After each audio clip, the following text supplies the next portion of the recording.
हरे कृष्णा। तो प्रणाम। हरे कृष्णा। सुप्रभात दंडवत प्रणाम। प्रणाम माता जी, मेरी आवाज आ रही है? हरे कृष्णा प्रभु जी, दंडवत प्रणाम। सभी भक्तों को दंडवत प्रणाम।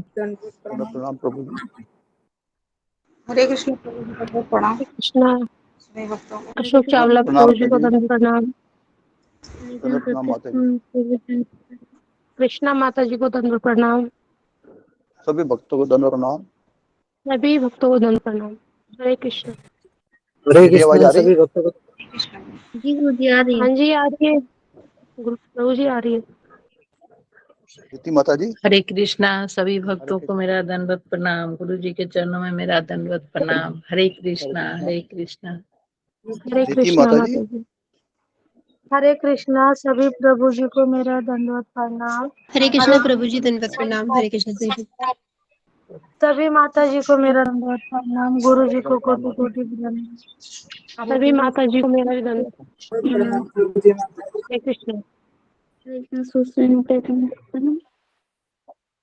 प्रीति माता जी नरसिंह आरती बोलेगा। हरे कृष्णा सभी भक्तों को दंडवत प्रणाम। हरे कृष्णा सभी भक्तों को हरे दंडवत कृष्णा सभी भक्तों को दंडवत प्रणाम। नमो विष्णु पदाय कृष्ण पृष्ठाय भूतले श्रीमते भक्ति प्रदान स्वामी इति नामिने नमस्ते सरस्वते देव गौर प्रचारिणे निर्वेश शून्यवादी पश्चाते सारिणे जगत गुरु शिला प्रभुपाद की जय। नामाचार्य हरिदास ठाकुर की जय। गुरुदेव की जय। नमस्ते नरसिंहाय प्रह्लाद लाद दाहिने हिरण्यकशिपुर्भक्षः शीलदङ्घनखनाय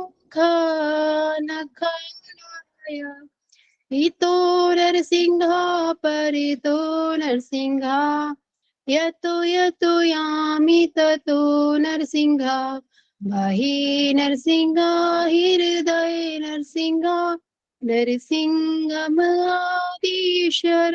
प्रदपे तब कर कमल बरे नखाम अद्भुत श्रृंगार दलित हिरण्यकश्यपु तनु भृंगम केशवधृता नर हरि रूपा रूप जय जगदीश हरे जय जगदीश हरे नरसिंह देव जय नरसिंह देव भक्त प्रहलाद महाराज भक्त प्रहलाद महाराज जय जय नरसिंह देव। जय नरसिंह देव भगवान की जय।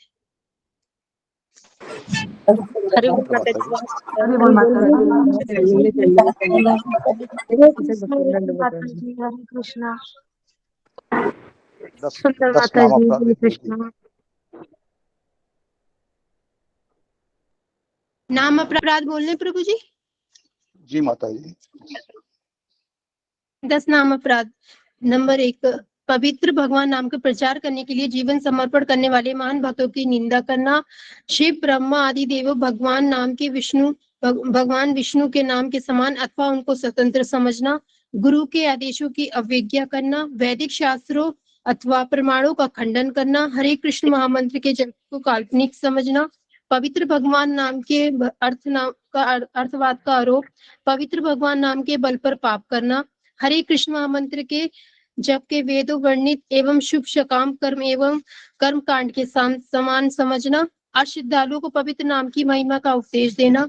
भगवान नाम का जब पूर्ण विश्वास न होना। इसकी अगाध महिमा सुनने के बाद भी भौतिक विशेष शक्ति बनाए रखने। अपने आप को वैष्णव समझने वाले प्रत्येक भक्त को इन सब अपराधों से बचना चाहिए, जिससे शीघ्र ही सिद्धि अवश्य प्राप्त हो। हरे कृष्ण। हरि बोल माता जी। हरे धन्यवाद। बोल। हरे कृष्णा। हरि बोल माता जी।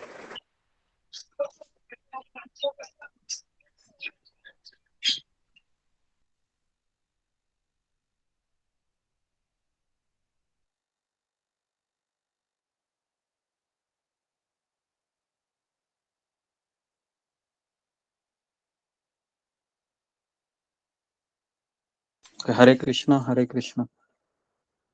कृष्ण कृष्ण हरे हरे कृष्ण गुरु जी दंडवत प्रणाम। हरे कृष्ण गुरु जी दंडवत प्रणाम। हरे हरे कृष्ण कृष्ण हरे जी। कृष्ण प्रभु जी दंडवत प्रणाम, सभी भक्तों को दंडवत प्रणाम। हरे कृष्ण कृष्ण गुरु जी धन्यवाद।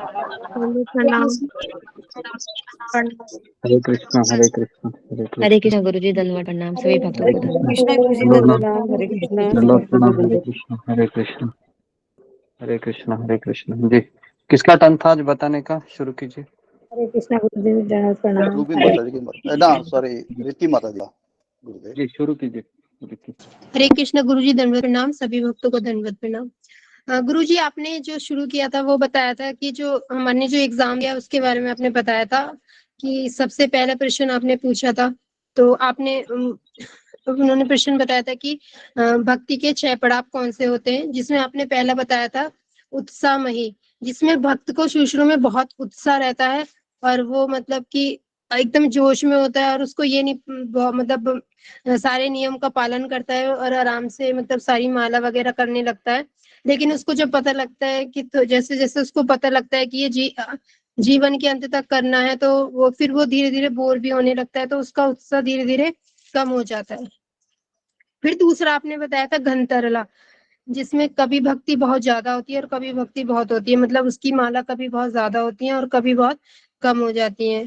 तो इस तरह से वो संघर्ष करता रहता है। फिर आता है विरूढ़ विकल्प, जिसमें वह सोचता है कि घर परिवार को छोड़ देना चाहिए, ये मेरी सबसे बड़ी प्रॉब्लम है, इनके रहते मैं भक्ति नहीं कर पा रहा हूँ, मुझे ऐसा लगता है कि इन सबको छोड़ के चला जाना चाहिए वृंदावन, तभी मेरी भक्ति हो पाएगी, जिसको फिर एक चौथा आता है नियम आक्षेप। फिर वह नियम बनाता है, सुबह जल्दी उठता है, जपा करता है, तिलक लगाता है, सारे नियम फॉलो करता है,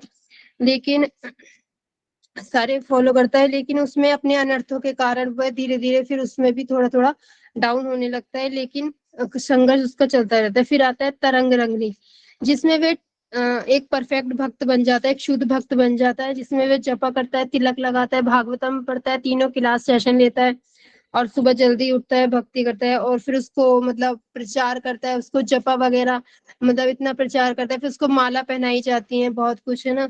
तो फिर उसको उसमें अहंकार आने की संभावना रहती है, लेकिन जैसे उसको अहंकार आने की संभावना रहती है, लेकिन अगर वो अहंकार नहीं करता है तो वो एक शुद्ध भक्त बन जाता है। तो ये इसके 6 पड़ाव थे। फिर आपने एक प्रश्न पूछा था कि भगवान हमें एक अवसर दिया है, फिर आपने दूसरा क्वेश्चन भगवान हमें एक अवसर उसका उसका सारी प्रश्न नहीं।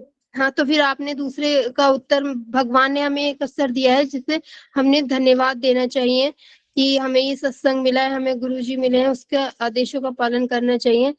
तो इसलिए फिर आपने पूछा था कि तीसरा प्रश्न की 4 प्रकार के अनर्थ कौन से हैं, जिसमें है सुकृत अनर्थ, जिसमें स्वर्ग जाने की कामना जो होती है, जिसमें भौतिक आसक्ति रहती है, और वह मतलब कर्मकांडी जो होते हैं, इसमें सारे स्वर्ग जाने की कामना होती है। तो फिर आपने दूसरा बताया था दुष्कृत अनर्थ, इसमें काम क्रोध लोभ, जिसमें आपने बताया था राग द्वेष, ये सब हमने लिखा था, आपने पूछा था। तो फिर तीसरा आपने बताया था भक्ति कृत अनर्थ, इसमें मान सम्मान आने की संभावना, मतलब मान सम्मान मिलता है। और अब फिर आपने चौथा बताया था अपराध अनर्थ, अपराध नाम अनर्थ, इसमें जिसमें धाम अपराध हो सकता है और वैष्णव अपराध हो सकता है, गुरु अपराध हो सकता है, और जितने भी हम नाम अपराध जो पढ़ते हैं उसको लेकर आपने बताया था। फिर आपने चौथा क्वेश्चन पूछा था कि आचार्यों की नाम की किसने व्याख्या की थी, कौन से उनके फेवरेट आचार्य थे, उनकी व्याख्या कीजिए। तो सबने अपने अपने बता दिए थे, ज्यादा शीला प्रभुपाद जी थे और हरिदास ठाकुर जी जो भी थे, सबने अपने अपने आचार्यों को व्याख्या की थी। फिर आपने चौथा प्रश्न किए, 5वें प्रश्न था कि भक्ति में संकट आने के बाद हमें क्या सोचना चाहिए। तो आपने बताया था कि हमें सबसे पहले तो भक्ति में आने से हमें ये सोचना चाहिए कि सकारात्मक सोचना चाहिए, मतलब कि अच्छा सोचना चाहिए, और संकट आते ही हमें ये नहीं सोचना चाहिए कि भगवत धाम जितने भी महापुरुष, आपने बताया था कि भागवतम में जितने भी महापुरुष हैं, जैसे भरत महाराज, कुंती महारानी, ये सब हमारे, इनको देखकर हम सीख सकते हैं कि उनके भी संकट आए, लेकिन हमारे पर संकट नहीं है। फिर आपने एक पूछा था कि भक्ति करके भी मुझे शांति क्यों नहीं मिलती, क्या इसका हमें क्या सोचना चाहिए। तो हमने आपने कुछ बताया था इसका उत्तर कि हमें ये सोचना चाहिए कि हम शांति के लिए यहाँ नहीं आए हैं। वृंदावन में भी शांति नहीं है, जैसे अचानक वहां पर बहुत कुछ हो जाता था, पूतना का आना, और अगर शुरू में से बहुत सारे लीलाएं होती रहती थी वहां पर, तो सारे कृष्ण जी उनसे सारे मतलब युद्ध करते ही रहते थे। तो सीन आपने बताया था कि लंच टाइम में, ब्रेकफास्ट में और डिनर टाइम में मतलब उनके एक एक बार होता ही रहता था, तो वहां पर भी शांति नहीं है। फिर आपने उसके आगे बताया था कि आपने फिर बताया था कि मतलब कि हमें मार्गदर्शन, हमें इस अगर हमें संकट है तो हमें मार्गदर्शन लेना चाहिए गुरु जी का, ये भक्तों का। और फिर सेकंड है कि धाम वृंदावन की क्या, हमें हमें ये समझना होगा कि धाम वृंदावन क्या है। फिर उसके बाद तीसरा है छांति एक भौतिक भावना है, ये भक्त के जीवन में दुख भगवान की इच्छा से आते हैं। मतलब कि उसमें छठा प्रश्न था कि दुख हमारे जीवन में क्यों आते हैं, तो उसका आपने सिर्फ एक ही उत्तर बताया था कि भगवान की इच्छा से ही आते हैं। तो फिर इसमें आपने एक प्रश्न पूछा था कि भगवान एक भक्त दुखी देखना क्यों पसंद करते हैं। तो आपने बताया था कि अगर हमें दुख नहीं मिलेंगे तो हम मजा लेंगे, यहाँ पर एंजॉय करेंगे, और अनर्थ हो जाएंगे, अनर्थ से पाप बढ़ेंगे, फिर कुछ ना कुछ होता रहेगा, मतलब फिर भौतिक आसक्ति बढ़ेगी, तो उस तरीके से फिर हम भक्ति में बिल्कुल भी नहीं आएंगे। और हमें इतना आज भगवान इतना, और आपने लास्ट में बताया था कि भगवान हमें उतना ही दुख देते हैं जितना हम सहन कर पाए। फिर आपने भगवत गीता का श्लोक लिया था 23वां, जिसमें आपने अनन्य भक्त के बारे में बताया था। जो मतलब कि अनन्य भक्त होता है उसे किसी भी बात की चिंता नहीं रहती है कि वह किस दिन शरीर छोड़ेगा, किस दिन नहीं छोड़ेगा, उसको मतलब कि उसे किसी बात की चिंता नहीं रहती है। और फिर आपने बताया था कर्म की, जो कर्म ज्ञान योग हठ योग वेदों में जो है, कर्म योग ज्ञान योग और हठ योग जो है वेदों में जो लिखा गया है, वे सब मतलब ये सोच उनको ये देखना पड़ता है कि हमें इस दिन शरीर छोड़ेंगे तो हमें ये फल मिलेगा, हम वहां जाएंगे, स्वर्ग जाएंगे। तो इस टाइप से आपने बोला था कि भगवान को बिल्कुल, वो भक्त जो एक शुद्ध भक्त कभी ये सोचता नहीं, उसे किसी बात की चिंता नहीं होती। फिर आपने 24 नंबर श्लोक में बताया था कि आपने बताया था कि ब्रह्म ज्योति, गुरु जी यहीं तक हुआ, थोड़ा सा रह गया है। हरे कृष्ण गुरु जी। हरि बोल माता धन्यवाद। जी, बहुत सुंदर। हरि बोल हरि बोल माता जी, बहुत सुंदर। हरे हरि कृष्ण बोल गुरु जी, हाँ। हरि बोल माता जी, बहुत सुंदर। हरि बोल। कृष्ण गुरु जी दंडवत। हरि बोल। हरे बहुत सभी सुंदर, भक्तों को कृष्णा माता जी। हरे हरे दंडवत कृष्णा प्रणाम। गुरु जी दंडवत प्रणाम। हरे कृष्णा गुरु जी, दंडवत प्रणाम। हरे कृष्णा गुरु जी, दंडवत प्रणाम। सभी हरे भक्तों को कृष्णा गुरु दंडवत जी प्रणाम। दंडवत प्रणाम। दंडवत सभी भक्तों दंडवत। को दंडवत हरे कृष्णा हरे कृष्णा हरे कृष्णा गुरु जी, दंडवत प्रणाम। गुरु जी 2-3 हरे पॉइंट कृष्णा और है, सभी बताऊं कि भक्तों को 2-3 दंडवत पॉइंट और मिल गए, मैंने लिखे थे वो भूल।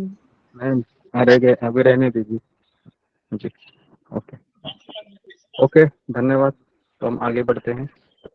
ओम नमो। हम आगे बढ़ने से पहले हम कीर्तन करते हैं। 3 बजे है ना, 3-5 तक कीर्तन करते हैं। सब लोग अपने प्रवीणा माता जी, माइक को हमेशा बंद रखिए, काफी बार समस्या हो जाती है। ओके ओके, तो सब लोग अपने माइक का ध्यान रखें। और जो लोग नए आए हैं तो उनका स्वागत है। और कुछ नियम इस तरीके से है कि हमारे सत्र का ये एक नियम है कि हमें कैमरा ऑन रखना कंपलसरी है। और जब भी आपको कोई सवाल पूछना है तो आप फिंगर को रेज कर सकते हो, हम आपको मौका देंगे। और जैसे प्रवचन खत्म होगा तो क्वेश्चन आंसर सेशन होता है, उस समय आप क्वेश्चन पूछ सकते हैं। ठीक है, तो हमारे टोटल 3 सत्र होते हैं, सुबह 4 बजे से लेके 7 बजे तक जपा और मंगल आरती होते हैं। तो सारे भक्त उसमें 16 माला करते हैं, कोई जितना माला है 8 माला 4 माला इस तरीके से करते हैं। और 9 से 10 भागवतम का क्लास होता है, और 3 से 4 ये गीता के ऊपर क्लास होता है। ठीक है, ओके। तो हम 2 मिनट कीर्तन करते हैं। हरे कृष्णा हरे कृष्णा कृष्णा कृष्णा हरे हरे हरे राम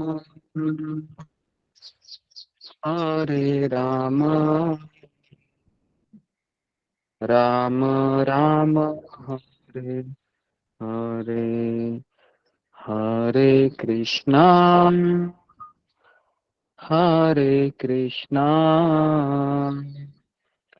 कृष्णा कृष्णा हरे हरे राम हरे राम हरे हरे हरे कृष्णा हरे कृष्णा कृष्णा कृष्णा हरे हरे हरे राम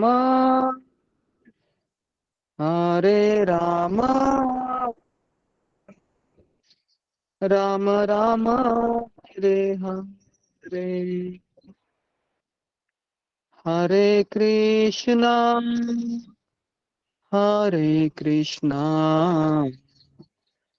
कृष्णा कृष्णा हरे हरे हरे राम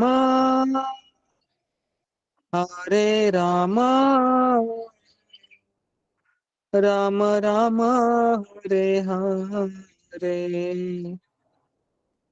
हरे कृष्णा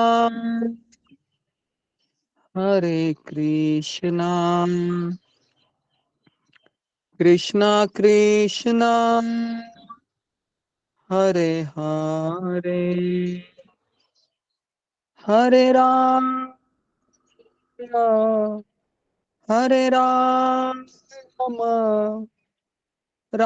राम हरे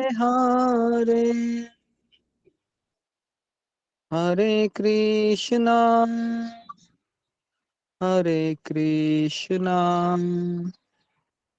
कृष्णा कृष्णा हरे हरे हरे राम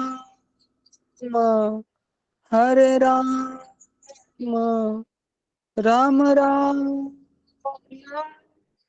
हरे हरे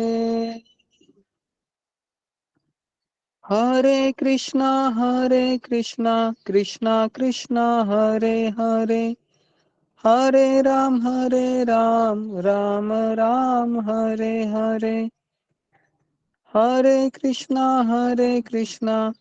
कृष्णा कृष्णा हरे हरे हरे राम राम राम हरे हरे हरे कृष्णा कृष्णा कृष्णा हरे हरे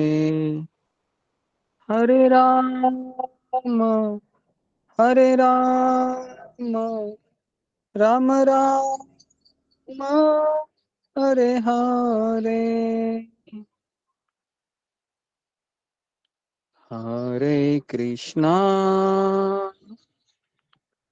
हरे कृष्णा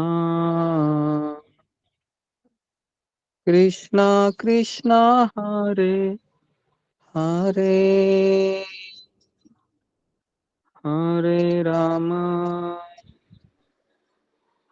हरे राम राम राम हरे हरे हरे धन्यवाद हरे कृष्णा हरि हरे नाम बोल संकीर्तन की प्रणाम जय गुरु जी हरे कृष्ण विभक्त हरि बोल प्रणाम हरि हरे कृष्ण जय हरि बोल दंडवत प्रणाम गुरु जी। हरि बोल गुरु जी हरि बोल तो अभी हरि हम बोल हरे कृष्णा गुरु जी पांचा हरि हरे बोल कृष्ण गुरु गुरु जी जी दंडवत प्रणाम सभी प्रणाम भक्तों से दंडवत प्रणाम। ओके सब लोग अपने माइक को बंद रखिए और तो अभी हम प्रार्थनाएं करते हैं मंगल करें। ओम नमो भगवते वासुदेवाय ओम नमो भगवते वासुदेवाय ओम अज्ञानतिमिरान्धस्य ज्ञानाञ्जनशलाकया चक्षुरुन्मीलितं येन तस्मै श्रीगुरवे नमः। श्रीचैतन्यमनोभीष्टं स्थापितं येन भूतले स्वयं रूप कदा मह्यं ददाति स्वपदान्तिकम्। वन्देऽहं श्रीगुरु श्रीयुतापदकमलं श्रीगुरुवैष्णवांश श्रीरूपं साग्रजातं सहगण रघुनाथान्वितं तं सजीवं साद्वैतं सावधूतं परिजनसहितं कृष्णचैतन्यदेवं श्रीराधा कृष्णपादान् सहगण ललिता श्रीविशाखान्वितांश्च। हे कृष्ण करुणा सिंधु दीनबंधु जगतपते गोपेश गोपिका कांत राधा कांता नमोस्तुते। तप्त कांचन गौरांगी राधे वृंदावनेश्वरी वृषभानुसुते देवी प्रणमामि हरिप्रिये। वाञ्छाकल्पतरुभ्यश्च कृपा सिन्धुभ्य एव च पतितानां पावनेभ्यो वैष्णवेभ्यो नमो नमः। जय श्री कृष्ण चैतन्य प्रभु नित्यानंद श्री अद्वैत गदाधर श्रीवासादि गौर भक्त वृंद। हरे कृष्णा कृष्ण कृष्ण हरे हरे, हरे राम राम राम हरे हरे। ओके, हरे कृष्णा। सारे भक्तों का स्वागत है गीता सत्र में जी। जी, जो भक्त आज नए आए हैं उनका स्वागत करते हैं। कितने भक्त नए आए हैं? अशोक प्रभु नोटिस कीजिए।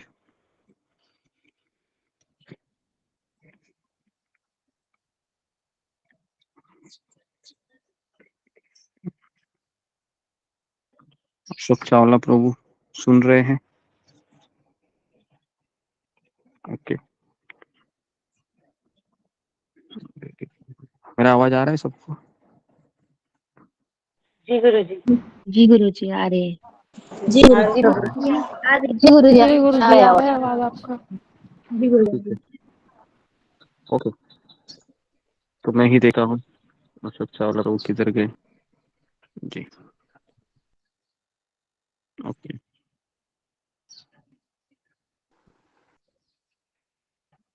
जी, जदू बाप करके एक कोई है, वो नहीं दिख रहे मुझे।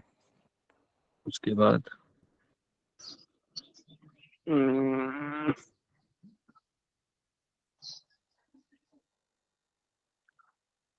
ओके, ऋतुजा अमोले करके प्रभु जी। ऋतु जामुन, ठीक है। ओके, ऋतु जामुन मोरे। ओके, तो जितने भक्त आए हैं हम उनका स्वागत करते हैं जी। तो प्रवचन होने के पश्चात हम आपसे बात करना चाहेंगे। ओके जी।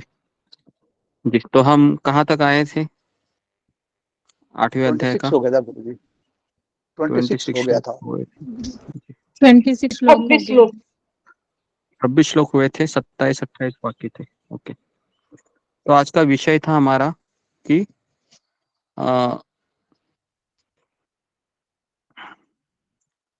जो 2 प्रकार से शरीर छोड़ते हैं। ओके,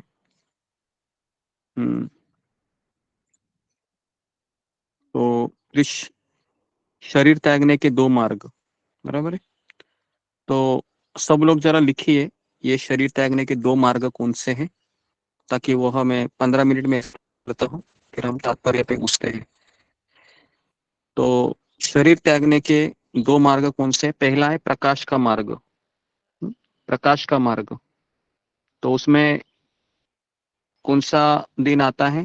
पहला है उत्तरायण, जब सूर्य मकर राशि में प्रवेश करता है, उत्तरायण, या फिर शुक्ल पक्ष। ओके, शुक्ल पक्ष, उत्तरायण, दिन में, मतलब जब सूरज का प्रकाश होता है अवेलेबल, जैसे अभी है। 3 चीजें हो गई। चौथा है सूर्य देव के प्रभाव से एक शुभ क्षण पर, जैसे कोई मुहूर्त होते हैं ना, जैसे एकादशी या द्वादशी या रामनवमी, जन्माष्टमी, इस तरीके से प्रकाश का मार्ग। ठीक है, तो ये हो गए प्रकाश का मार्ग। ये किसके लिए है? तो लिखिए, जो ज्ञानी लोग रहते हैं, जो योगी लोग रहते हैं, उनके लिए है। ठीक है, ज्ञानी और योगी। अभी ये अगर शरीर छोड़ देते हैं इस समय में, तो कहाँ जाते हैं? कहाँ जाते हैं ये लोग? ब्रह्म ज्योति। ब्रह्म ज्योति में, ब्रह्म चंद्र ज्योति। ब्रह्म ज्योति में जाते हैं। ठीक है, ओके जी। और दूसरा लिखिए, अंधकार का मार्ग। अंधकार का मार्ग में लिखिए, दक्षिणायन में, कृष्ण पक्ष में, रात्रि में, जब रात्रि के 10 बजे है, 12 बजे है, 2 बजे है, 1 बजे है, इस तरीके से। तो अंधकार में अगर कर्मी लोग हैं, कर्मी मतलब जी, कर्मी की व्याख्या क्या है? जो व्यक्ति केवल अपने जीवन में 4 चीजें करता है। क्या करता है? खाता है, सोता है, बच्चे पैदा करता है और अपनी रक्षा करता है। आहार, निद्रा, भय और मैथुन, इसको कहते हैं कर्मी। ओके, कर्मी मतलब ये कर्मकांड करता रहता है, देवी देवताओं की पूजा, जिससे उसको कुछ लाभ मिल सके, उसका बना बना काम जो बिगड़ गया है ना, इसके लिए वो मंदिरों में जाता है। तो ऐसे लोग कहाँ जाते हैं? इनका गंतव्य क्या है? स्वर्गलोक। ठीक है, स्वर्गलोक जाएंगे। स्वर्गलोक के बाद ये लोग वापस आते हैं, तो ब्रैकेट में लिखिए, वापस आते हैं। ठीक है, और प्रकाश के मार्ग वाले वापस आते हैं क्या? ब्रह्म ज्योति वाले, ब्रह्म ज्योति वाले नहीं आते, नहीं आएंगे।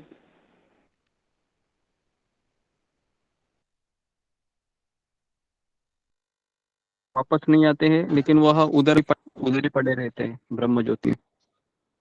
ठीक है जी। अभी भक्तों का मार्ग हम देखेंगे। भक्त कहाँ जाता है? 23वें श्लोक। हाँ, तो सभी भक्तों के पास भगवत गीता होना अनिवार्य है। जिनके पास गीता नहीं है, हम उनको गीता भेज सकते हैं। आप राधिका माता जी को नाम भेजिए, तो राधिका माता जी का नंबर कोई चैट बॉक्स में डाल दीजिए और इनको आप मैसेज कीजिए कि हमारे पास गीता नहीं है, तो आपको गीता भेज दी जाएगी। लेकिन उसके लिए आपको, जो नए लोग आए हैं उनके लिए 7 दिन आना अनिवार्य है कम से कम। ओके, तो श्लोक क्रमांक 23, यत्र काले तु अनावृत्तिम आवृत्तिम च एव योगिना प्रयाता यान्ति तम कालम वक्ष्यामि भरतर्षभ। जी जी, इसका अनुवाद है और तात्पर्य है जी। कौन पढ़ना चाहेगा? इनके पास भागवत गीता है, फिंगर को रेज कीजिए। गुरुजी मराठी में है। फिंगर को रेज कीजिए, है ना, आप बोलिएगा। ओके, हरे कृष्णा गुरुजी। गुरुजी कहाँ पढ़ रहे हैं, प्लीज बता दीजिए मुझे, ये गिनती समझ में नहीं आती। ओके जी। पढ़िए, मीना कुमारी माता जी पढ़िए। ये हम श्लोक क्रमांक 23 है, 8वें अध्याय का।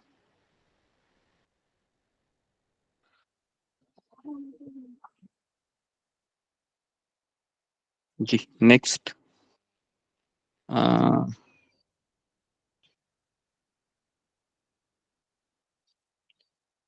जी रजनी जखमोला माता जी पढ़िए। कृष्णा गुरुजी। हे भारत श्रेष्ठ, अब मैं तुम्हें उन विभिन्न कालों को बताऊंगा जिनमें इस संसार से प्रयाण करने के बाद योगी पुनः आता है अथवा नहीं आता है। तात्पर्य पढ़ूं गुरुजी? जी। परमेश्वर के अनन्य पूर्ण शरणागत भक्तों को इसकी चिंता नहीं रहती कि वे कब और किस तरह शरीर को त्यागेंगे। वे सब कुछ कृष्ण पर छोड़ देते हैं और इस तरह सरलता पूर्वक प्रसन्नता सहित भगवत धाम जाते हैं। किंतु जो अनन्य भक्त नहीं है और कर्म योग, ज्ञान योग तथा हठ योग जैसे आत्म साक्षात्कार की विधियों पर आश्रित रहते हैं, उन्हें उपयुक्त समय में शरीर त्यागना होता है, जिससे वे आश्वस्त हो सकें कि इस जन्म मृत्यु वाले संसार में उनको लौटना होगा या नहीं। यदि योगी सिद्ध होता है तो वह इस जगत से शरीर छोड़ने का समय तथा स्थान चुन सकता है, किंतु यदि वह इतना पटु नहीं होता तो उसकी सफलता उसके अचानक शरीर त्याग के संयोग पर निर्भर करती है। भगवान ने अगले श्लोक में ऐसे उचित अवसरों का वर्णन किया है कि कब मरने से कोई वापस नहीं आता। आचार्य बलदेव विद्याभूषण के अनुसार यहाँ पर संस्कृत के काल शब्द का प्रयोग काल के अधिष्ठाता देव के लिए हुआ है। हरे कृष्ण गुरु जी।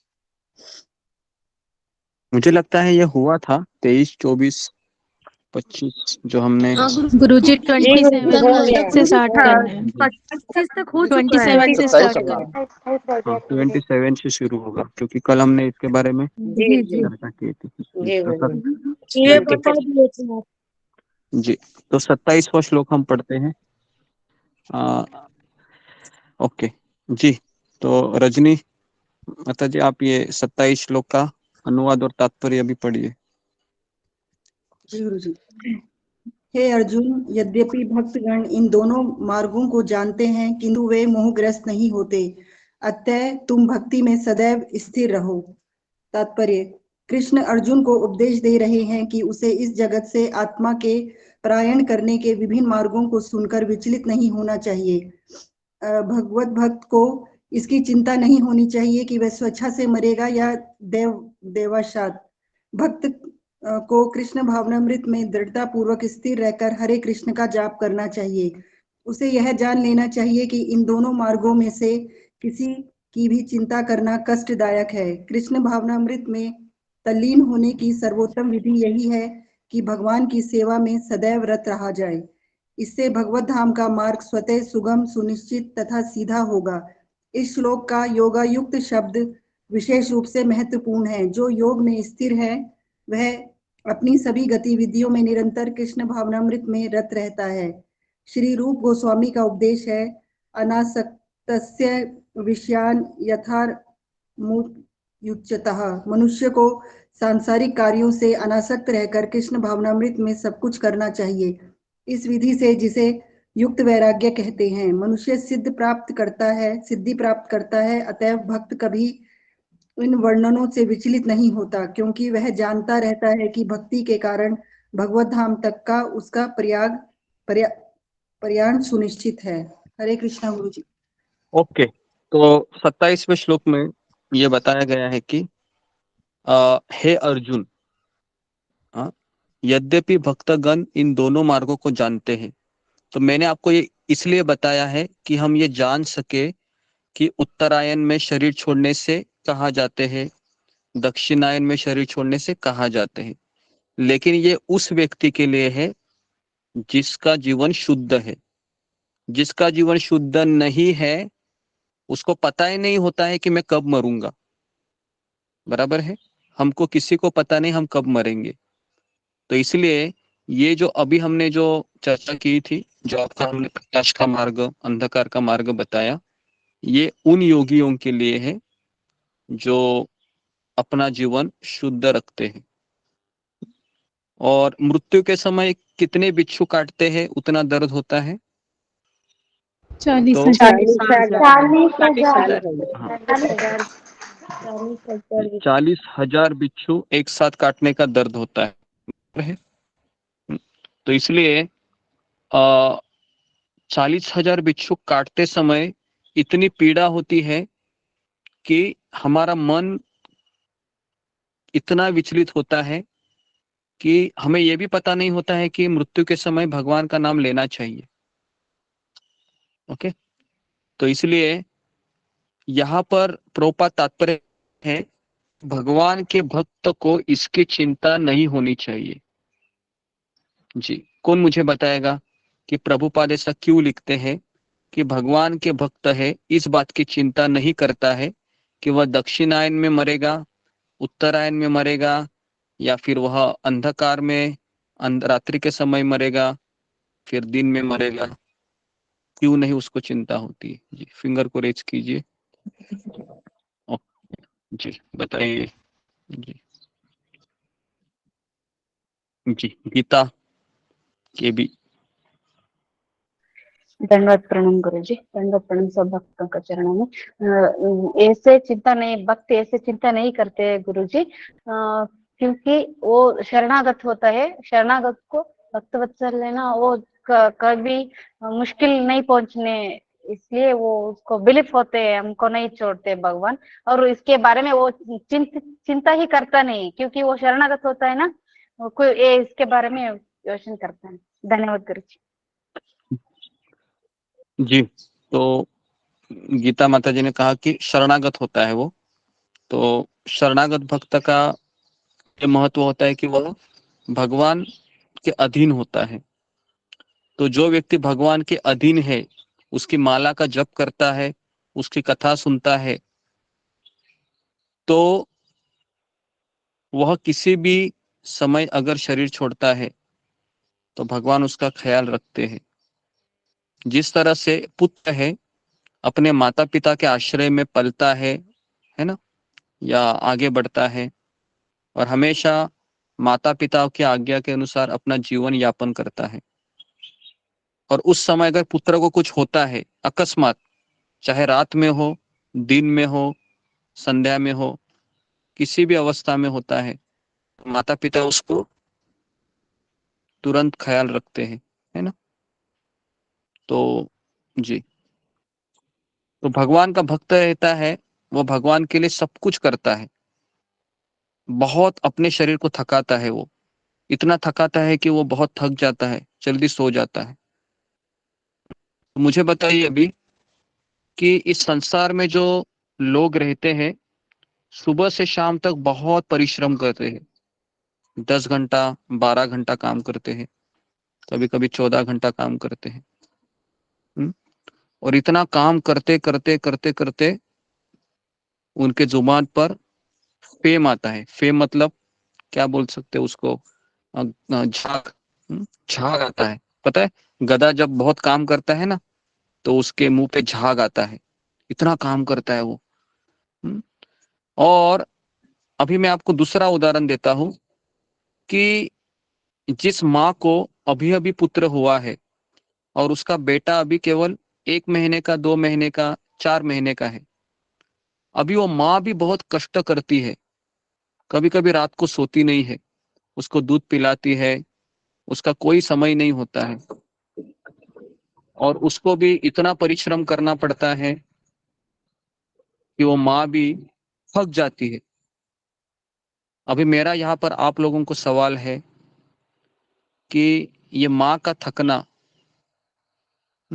और दूसरा है इस संसार के लोगों का थकना, इसमें क्या फर्क है? क्योंकि दोनों भी थक रहे हैं। जी, फिंगर को रेज कीजिए। एक ही इसका, एक ही वाक्य का आंसर है ना। तो जी हाँ, अभी अभी फिंगर को रेज कीजिए। हाँ जी, ओके। अनीता यादव। हरे कृष्ण गुरु जी, धन्यवाद प्रणाम। गुरु जी, जो संसार के लोगों का थकना है वो अपने काम की इच्छा पूर्ति के लिए थकते हैं, और जो माँ है वो थकती है अपने बच्चे की देखभाल करने में, निस्वार्थ प्रेम में। तो जब वो निस्वार्थ प्रेम में काम करती है तो उसे थकान जो है वो उसे उस तरह नहीं थकाती, उस तरह नहीं तोड़ती जिस तरह संसारिक लोग थकान से टूट जाते हैं। हरे कृष्ण गुरु जी। जी, तो जी, तो अनीता यादव माता ने सब लोग सहमत होंगे, इन्होंने जो उत्तर दिया है कि बाहर के लोग रहते हैं वह भी अपने शरीर को थकाते हैं, और भक्त भी आपको वैसा ही दिखेगा, बहुत काम कर रहा है बेचारा, सुबह से शाम तक मार्केट में जाता है, भगवान के लिए सब्जियां लाता है, फूलों के हार बनाता है, बर्तन धोता है ना। और कभी कभी खड़े खड़े ही उसको नींद आती है बेचारे को। फिर भी वह बहुत कष्ट करता है, लेकिन वह आउट ऑफ लव करता है। ये फर्क है, वो भगवान से प्रेम करता है ना, इसलिए वो अपने आप को तपाता है। समझ में आ रहा है? माँ का तपाना है बच्चे के लिए, वो आउट ऑफ लव है, प्रेम है। और इस संसार का जो बाहर का व्यक्ति है वो क्यों तपा रहा है? अपनी कामनाओं की पूर्ति करने के लिए। क्लियर है? ओके। तो इस तरीके से भगवान का भक्त रहता है, वो हमेशा भगवान के अधीन होने के कारण उसको कोई टेंशन नहीं होता है ना। टेंशन उसी व्यक्ति को होता है जिसने भगवान की शरण नहीं ली है ना। तो जी, तो कृष्ण भावनामृत में तल्लीन होने की सर्वोत्तम विधि है भगवान की सेवा में सदैव रत रहा जाए। इस संसार में जीवात्मा का स्वभाव है सेवा करना, बराबर है। पति पत्नी की सेवा में लगा है, पत्नी पति की सेवा में लगी है, दोनों माँ बेटे अपने बेटे की सेवा में लगे हैं, बेटा माँ बाप की सेवा में लगा है। परिवार में अगर हम देखेंगे तो हर कोई एक दूसरे की सेवा ही कर रहा है। बाहर जाओगे तो नेता लोगों की सेवा कर रहा है ना। दफ्तर में आप देखते हो कि नौकर मालिक की सेवा में लगा है। इस संसार में अगर सेवा करने के लिए कोई नहीं है, बेचारा अकेला आदमी है, तो किसको पालता है? कुत्ते को पालता है, कुत्ते की सेवा में लग जाता है, बिल्ली की सेवा में लग जाता है, बराबर है। और अगर कोई बोलेगा कि मैं किसी की सेवा नहीं करता हूं, मैं इंडिपेंडेंट हूं, तो किसकी सेवा में लगा है? अपनी मन की अपनी सेवा में इंद्रियों लगा की है, सेवा। है ना। अपनी मन इंद्रियों की सेवा में लगा है। तो इसलिए संसार का ऐसा कोई व्यक्ति नहीं है जो ये कहेगा कि मैं किसी की सेवा नहीं करता। हर एक व्यक्ति है सेवा में लगा है। तो इसलिए भगवान का भक्त बहुत बुद्धिमान होता है, वह जो परम पिता भगवान श्री कृष्ण है, जिनके एक अंश है महाविष्णु, जिनके रंध्रों से अनंत कोटि ब्रह्मांड निकलते हैं, उन महाविष्णु का एक अंश है गर्भोदक्षाय विष्णु, जिसके नाभि से ब्रह्मा जी निकलते हैं, है ना। तो कोई भी बुद्धिमान जीवात्मा है उनकी शरण में आसानी से जाएगा। ठीक है। तो तरीके से मनुष्य को सांसारिक कार्यों से अनासक्त रहकर कृष्ण भावनामृत में सब कुछ करना चाहिए। ओके। तो मेरा अभी और एक सवाल मैं आपको पूछ रहा हूं, अगर कोई संसार का व्यक्ति है जिन्होंने सक्सेसफुली अपना ग्रेजुएशन कंप्लीट किया, पोस्ट ग्रेजुएशन किया, सीए बना, या फिर है ना, या फिर पीएचडी किया, और इतना सक्सेसफुली व्यक्ति बन गया, और उसके बाद उसको सरकारी कार्यालय में उसको बड़े पोस्ट का नौकरी मिला, उसको काफी तनख्वाह उसकी मिली, उसको काफी इज्जत मिली समाज में, काफी लोग उसको अप्रिशिएट करते हैं, लेकिन ये इसके पास बहुत अच्छे गुण भी है ना, विनम्र भी है, सहनशील भी है, लेकिन ये एक भी माला नहीं करता है, ये भगवान का भक्त नहीं है। ठीक है। और दूसरा व्यक्ति है बेचारा ग्रेजुएशन की, है ना, लेकिन रट्टा मार मार के किया, कैसे तो पास हो गया, है ना। बेचारा नौकरी के लिए वो दर दर भटक रहा है, नौकरी नहीं मिल रही उसको। हाँ, लेकिन किसी ने उसको इस्कॉन मंदिर में बुलाया और हाथ में माला ले रहा है, भगवान का नाम का जप कर रहा है ना, बराबर है। अभी मुझे बताइए, कृष्ण की दृष्टि से दोनों में से कौन सक्सेसफुल है और क्यों? फिंगर को रेज कीजिए, फिंगर को रेज कीजिए, है ना।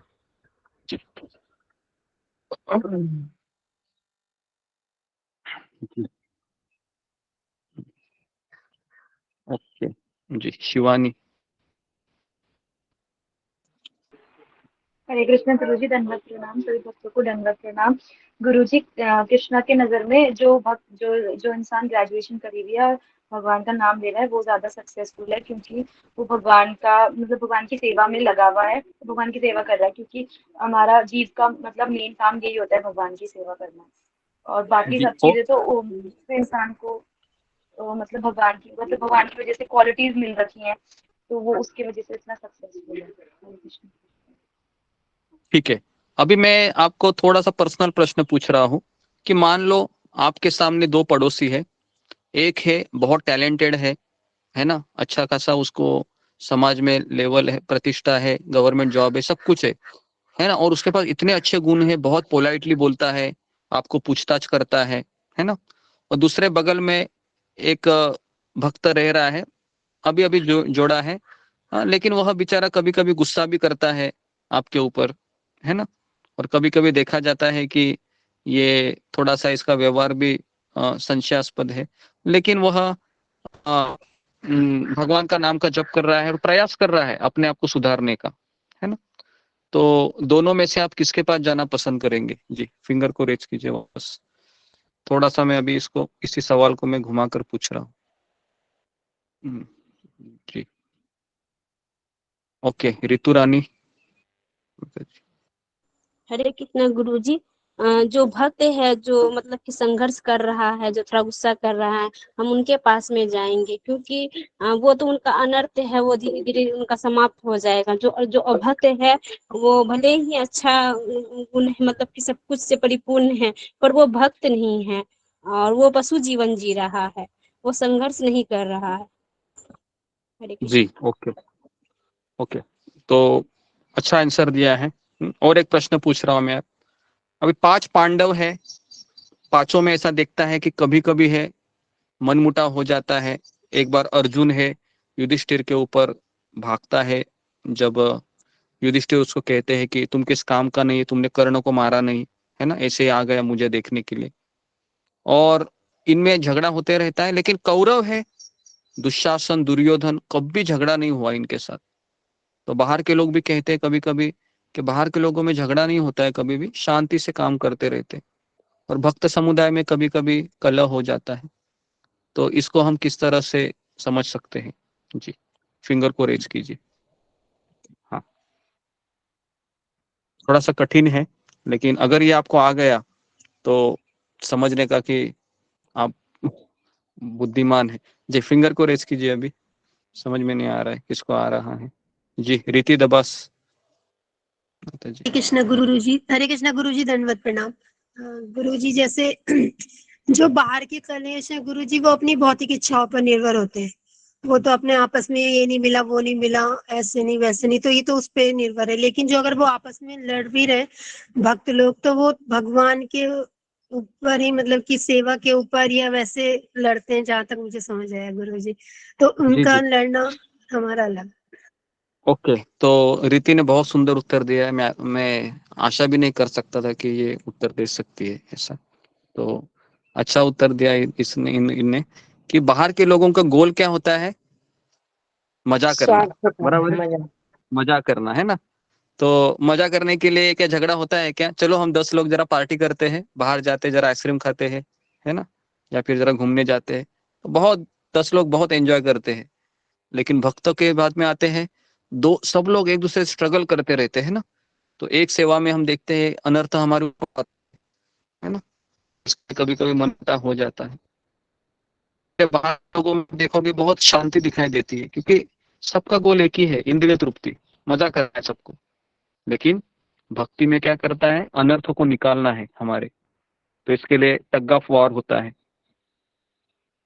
समझ में आया कि ये आंसर? हाँ, समझने के लिए आसान है, ज्यादा कुछ है नहीं, क्योंकि जी काफी लोग ये सवाल पूछते जी हैं गुरु जी। कि अरे जी मंदिर में गुरुजी। हमेशा आप एक दूसरे का ऐसा जमता नहीं, ये क्या है यार? और हम बाहर के लोग देखो कंपनी में, है ना, 4:30 का लोकल पकड़ते हैं, है ना, और 8 बजे समोसा भी खा लेते हैं साथ में, ऐसे मजाक करते हैं। ये आप लोगों का क्या है? तो हमें समझना चाहिए भाई, तुम लोग क्या है, मजा करने के लिए एक साथ आते हैं। हम लोग मजा करने के लिए नहीं आते, हम सेवा करने के लिए आते हैं। तो जब सेवा करने के लिए एक साथ आते हैं तो थोड़ा बहुत कुछ हो जाता है। आखिरी श्लोक है, 28वां श्लोक। वेदेषु यज्ञेषु तपस्सु चैव दानेषु यत् पुण्यफलं प्रदिष्टम् अत्तेति तत्सर्वम् इदं विदित्वा योगी परम स्थानम् उपैति चाद्यम।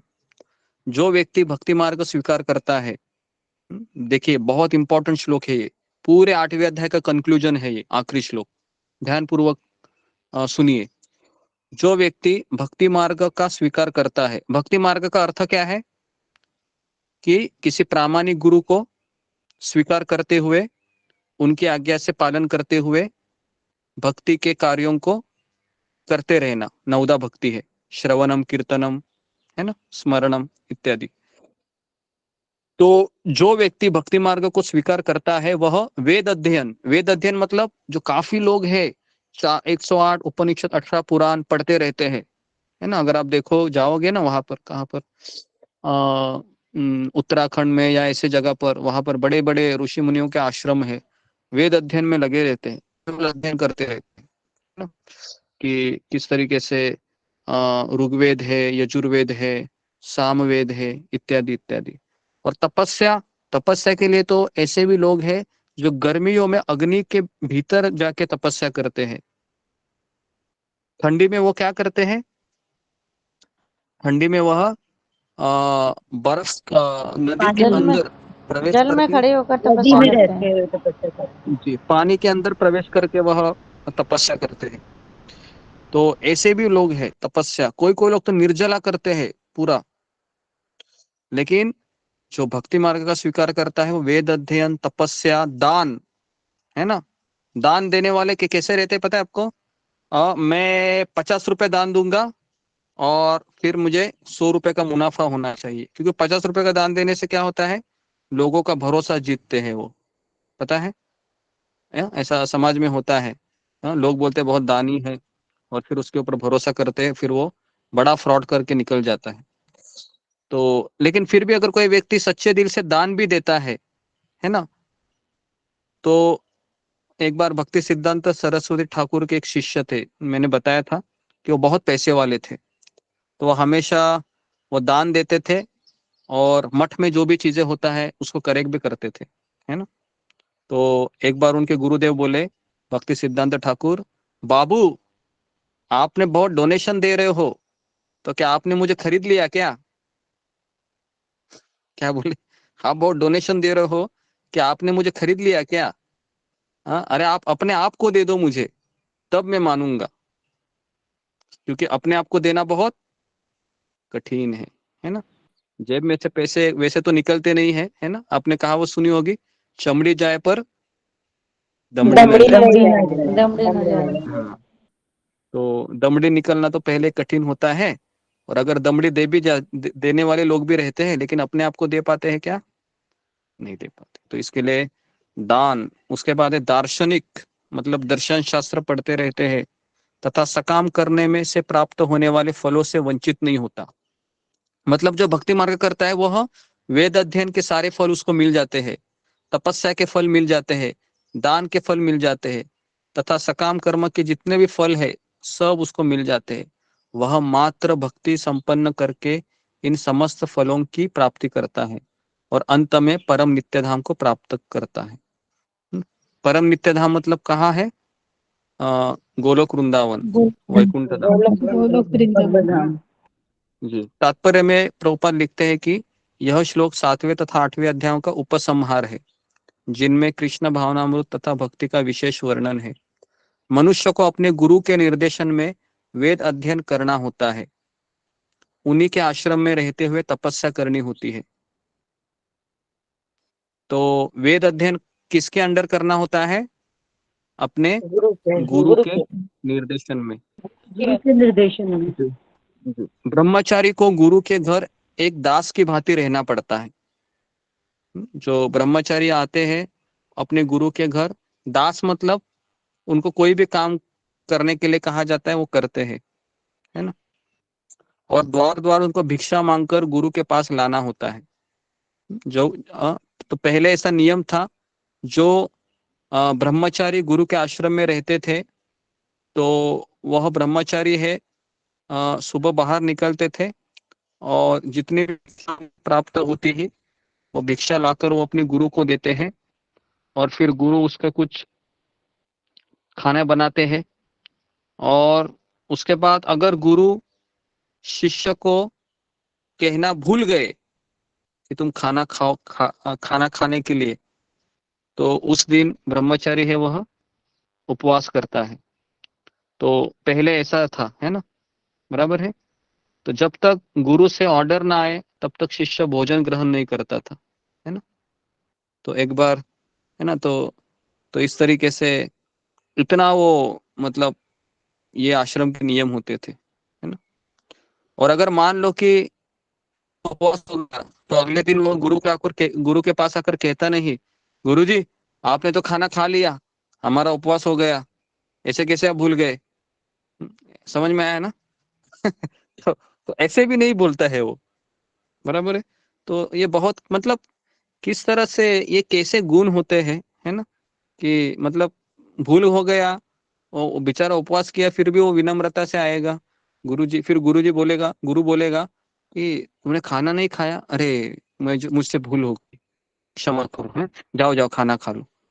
तो इस तरीके से व्यवहार होते थे। तो गुरु के आदेश पर ही भोजन करना होता है। यदि किसी दिन गुरु शिष्य को भोजन करने के लिए बुलाना भूल जाए तो शिष्य का उपवास करना होता है। ब्रह्मचर्य पालन के ये कुछ वैदिक नियम है ना। आजकल अगर ऐसे स्कूल कॉलेज में अगर ऐसा होने लगा, है ना, तो बेटा क्या करेगा, बेटा पहले फोन लगेगा अपनी माँ को, पिताजी को, अरे आज देखो गुरु ने कैसे मेरे साथ सबको बुलाया खाने के लिए, मुझे भूल गए, देखो यहाँ पर ऐसे होता है। तो माँ बोलेगी ऐसा है क्या, अच्छा ये गुरु ऐसे ही होते हैं, आजा बेटा यहाँ पर, हाँ सैटरडे संडे छुट्टी रहती है ना, आ जाना, तेरे को मैं खिलाऊंगी। तो हॉस्टल में ऐसे ही होता था ना, हम हॉस्टल में जाते थे, खाना नहीं अच्छे से मिलता था मेस का, है ना, क्योंकि हम 3 साल हॉस्टल में रहे थे डिप्लोमा के समय। तो उस समय ऐसा ही था, है ना, हॉस्टल का खाना अच्छा नहीं लगता था, तो घर में फोन करते थे। तो माँ का हृदय बहुत करुणामय होता था, माँ बोलती थी छुट्टी है बेटा आ जा, है ना, सैटरडे संडे। तो पिताजी नाराज हो जाते थे, पिताजी बोलते थे ये हमेशा क्यों आ रहा है हर हफ्ते, खर्चा हो रहा है ना बस का ट्रेन का, इस तरीके से। तो अपने गुरु के आश्रम में जब छात्र 5 से 20 वर्ष तक वेदों का अध्ययन कर लेता है तो वह परम चरित्रवान बन जाता है। ओके, तो व्यक्ति चरित्रवान कब बनता है, जब शास्त्र का अध्ययन करता है, बराबर है ना। तो आजकल हम जब अपने बच्चे को स्कूल में भेजते हैं तो उसको क्या सिखाया जाता है कि तुमको अच्छी नौकरी कैसे मिलेगी, बराबर है, यही सिखाया जाता है ना। हम क्यों भेजते हैं अपने बच्चों को, ताकि ये पढ़ लिख कर बड़ा आदमी बने, है ना। बड़ा आदमी का व्याख्या क्या है, बड़ा पैसा आना चाहिए, 6 फिगर सैलरी, है ना, 1 लाख रुपया पर महीना। अगर किसी का बेटा एक महीना 1 लाख रुपया कमाता है तो उसके माता पिता को लगता है कि देखो मेरा बेटा कितना अच्छा है, लेकिन वो फोन करके कभी पूछता नहीं है, वो बोलेंगे नहीं वो, है ना, बराबर है। 1 लाख पगार तो कमाएगा वो, लेकिन फोन करके कभी पूछेगा नहीं, है ना। तो क्या फायदा फिर, चरित्रवान बना क्या वो, चरित्रवान नहीं बन पाया, नहीं है ना। नहीं तो इसके लिए आजकल सबसे बड़ा ड्रॉबैक यही है हमारा एजुकेशन सिस्टम का, कि उनको अच्छे नौकर बनाए जाते हैं। अच्छे नौकर भी नहीं बन पाते क्योंकि वह कंपनी चेंज करते रहते, बराबर है। यहाँ पर कुछ हो गया स्टाफ के साथ, अगली कंपनी, वहां पर भी हो गया कुछ स्टाफ के साथ अनबिन, दूसरी कंपनी, वैसे कंपनियां चेंज करते घूमता रहता है ना। तो क्यों ऐसा हो रहा है, क्योंकि चरित्रवान नहीं है, चरित्रवान नहीं है। टॉलरेंस नहीं है, विनम्र नहीं है, सहनशील नहीं है। तो इसलिए प्रभुपाद कहते हैं कि आज का एजुकेशन सिस्टम में वेद अध्ययन न शास्त्र अध्ययन सिखाया जाता है।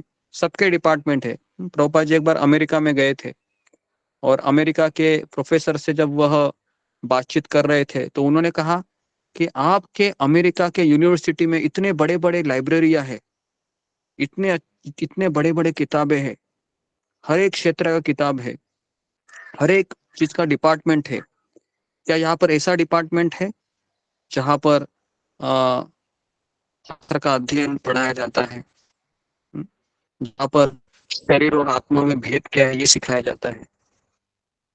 तो प्रोफेसर ने कहा कि ऐसा कोई डिपार्टमेंट नहीं है। तो प्रभुपाद कहे बोले कि देखो इतने बड़े बड़े यूनिवर्सिटी है लेकिन बेसिक चीज नहीं है। तो वेदों का अध्ययन मनोधर्मियों के मनोरंजन के लिए नहीं अपितु चरित्र निर्माण के लिए होता है ना। तो चरित्रवान होना बहुत जरूरी है ना। और चरित्र कैसे निर्माण होता है, तो साधुओं के संगति में होता है ना। वेद अध्ययन करके भी नहीं होता है अभी।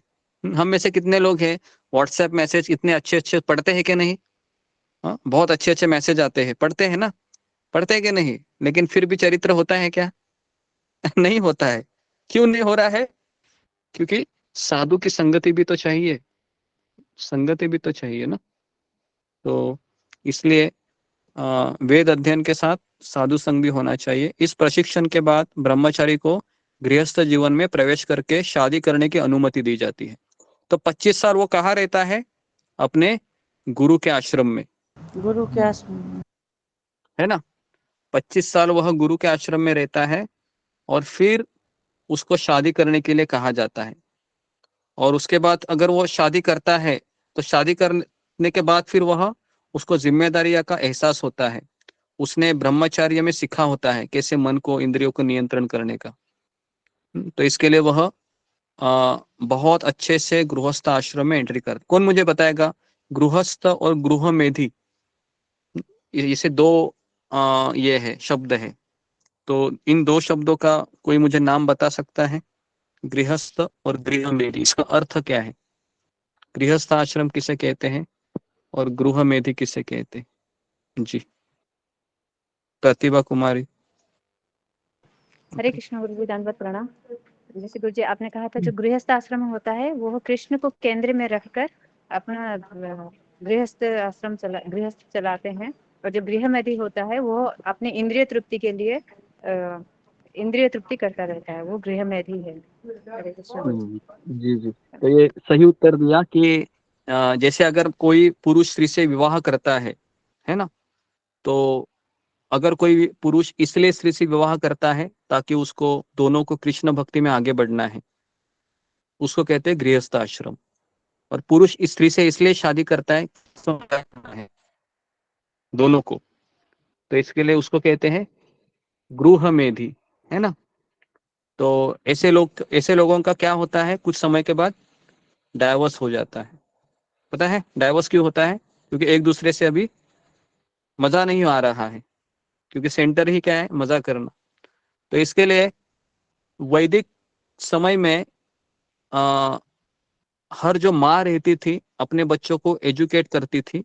अगर वो बेटी रहेगी तो उसको सिखाती थी कि तुम्हारा दायित्व क्या है, खाना बनाना आना चाहिए। उसके बाद किस तरह से शास्त्रों का अध्ययन पहले किया भी करती थी। आपने सुना होगा उनका नाम था जीजा माता, भी स्त्री थी। उसने अपने पुत्र को महाभारत रामायण की कथाएं सुनाई कि नहीं? आपने भी पढ़ा होगा।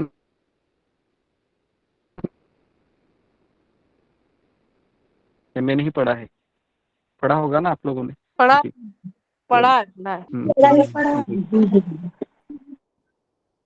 है ना। तो आजकल के बच्चों को इसके संस्कार क्यों नहीं है? क्योंकि इसके दो कारण है। पहला कारण है कि स्त्री है वो जॉब करती है 8 घंटा 10 घंटा, इसके लिए उसके पास समय नहीं है बच्चे के लिए। और अगर कोई स्त्री है जॉब नहीं करती है और घर में रहती है, तो घर में नहीं रहती है, वो रहती है मोबाइल में, है ना। तो इसके लिए प्रॉब्लम ये है कि ना बेटे को महाभारत आता है, ना बेटे को रामायण आता है ना। बेटे को दूसरा ही कुछ आता रहता है ना। बेटे को वीडियो गेम कैसे खेलना है मोबाइल में वो आपको बता सकता है। तो एक्चुअली हमारा ये सबसे बड़ा दुर्भाग्य है। इसके लिए हम सब भक्त हैं, एटलीस्ट आप अपने बच्चे को अपने पास रखिए, उसको आप सुनाइए कुछ स्टोरी या वगैरह। भले वो सुन नहीं रहा है, सुनाइए। जब वो बड़ा होगा ना तो उसको पता चलेगा कि मेरी माँ कितनी अच्छी थी। भले मैं उसका सुनता नहीं था, लेकिन वो मुझे स्टोरियाँ सुनाती थी। तो इसके लिए आप अपना प्रयास मत छोड़िए। ओके, तो इस तरीके से गृहस्थ है वो जब बन जाता है तो आगे उन्नति करता है। और फिर गृहस्थ जीवन के बाद वानप्रस्थ आश्रम में क्या होता है, उसके बच्चों का विवाह होता है ना। पहले के शादी भी जल्दी हो जाती थी, पता है आपको? पहले के शादी भी जल्दी हो जाती थी। तो प्रभुपाद लीलामृत में हम देखें, प्रभुपाद का शादी हुआ था जब प्रभुपाद 14 साल के थे, और उनकी जो पत्नी थी वो केवल 10 साल की 11 साल की थी। शादी तो हुआ था, लेकिन दोनों एक साथ कब रहने लगे? जब वह प्रभुपाद 20 साल के हुए, 21 साल 22 साल के हुए, है ना। तो इसके लिए क्या होता, पहले जब बचपन में शादियां होती थी तो इसका सबसे बड़ा एडवांटेज क्या रहता था कि फिर वह दूसरी जगह पर झांकता नहीं है, बराबर है, दूसरी जगह झांकता नहीं है वो। अभी क्यों इतनी टाक झाक हो रही है, 30 साल तक वो झांकता ही करते रहता है ना। हाँ, मेरा एक मित्र है, उन्होंने शादी करने के लिए 50 लड़कियां देखी, लेकिन एक से भी विवाह नहीं किया बेचारे ने। अभी भी ऐसे ही है, 35 37 38 साल हो गए, है ना। तो तो इसके लिए अभी, तो पहले क्या होता था, जल्दी शादी हो जाती थी, जल्दी बच्चे हो जाते थे, तो इसके लिए 50 साल में ही वो वानप्रस्थ आश्रम के लिए रेडी रहता था। अभी प्रॉब्लम क्या है, 35 में शादी हो रही है, वानप्रस्थ क्या खाक लेगा।